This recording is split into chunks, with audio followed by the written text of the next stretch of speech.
Hey, how's it going everybody? It's Tanner here and welcome to a new Ninjago video here on the channel. In today's video, we are going to be having a quick discussion regarding Ninjago retcons. Now, in case you don't know what a retcon is in general, a retcon is just short for the term retroactive continuity, which means allegedly just going back into your own canon and changing something and then saying that it was that way the whole time. We've seen that in Ninjago before, most recently with the character of the mechanic, and I've already done a video on this actual, plot twist. If you want to go back and check that out, I highly recommend it. But the retcon of the mechanic being introduced all the way back in season 2 was established recently, with one of Captain Soto's pirate members actually turning out to be the true identity of the mechanic, which in a way is kind of scary in and of itself. A lot of us didn't really know this, and yes, this is technically a retcon. There was nothing in the series itself that would suggest that this was the case, aside from the fact, well, they have the same face, but that's neither here nor there. As I mentioned in that initial video, a lot of characters in Ninjago have the same face, but they're not the same character. The most common example that I can think of is with Karloff and Okino. Those two characters are not the same character, even though they have the exact same face.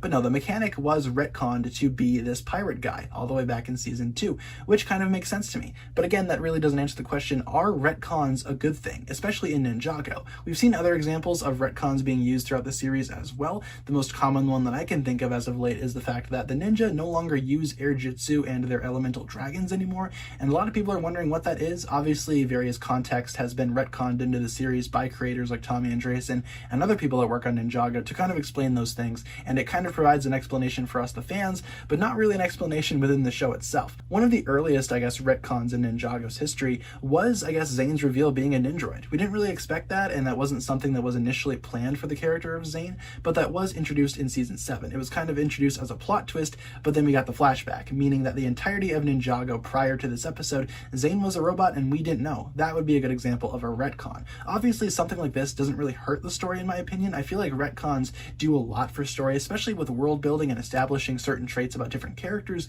that maybe the story just didn't have the capacity to introduce before. I think it's a very good thing. In Ninjago, there really isn't any ideas or any, examples of retcons that kind of, rubbed me the wrong way. There's not really anything in Ninjago that's kind of retcon related that I think is bad. There's a way to do it, and so far I think Ninjago's done a pretty good job. Obviously with other shows it's a little different, but in terms of Ninjago, I kind of like the idea of retroactively going back and establishing things like the mechanic being part of Captain Soto's crew.